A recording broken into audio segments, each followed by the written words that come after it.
we've known for a while that water is the problem, that groundwater levels are dropping. You know, are we changing our behavior? Well, that is the million-dollar question. And I think, a lot of folks move here from other places in, the country, either temporarily or permanently. And they've got this paradigm in mind, like I had a yard when I grew up. I want my kids to have a yard and a nice lawn in St. Augustine.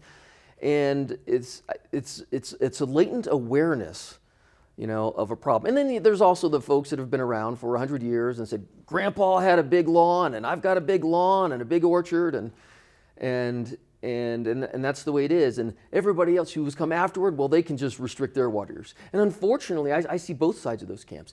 And I think more people today, certainly a very growing and gaining momentum perception, is that water resources are limited. And I'm very optimistic about that. I'm very, very confident that people can and do change, especially when they have to. Mm-hmm. Can you talk about that optimism a little bit? Oh, well, speaking of optimism, it's like I was saying earlier. I mean, the county has these water conservation programs that has, under the auspices of Megan Marcy, which runs the water conservation program, which not only educates people, but also helps them move towards water conservation and good water conservation practices.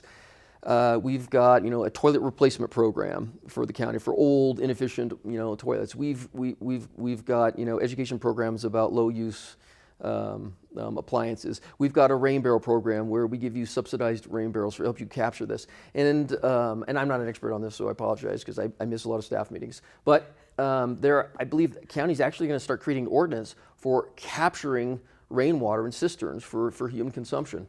And I'm very optimistic about it. I mean, necessity is the mother of invention, and people will do what they want until it hurts too much to keep doing it, and then they'll change.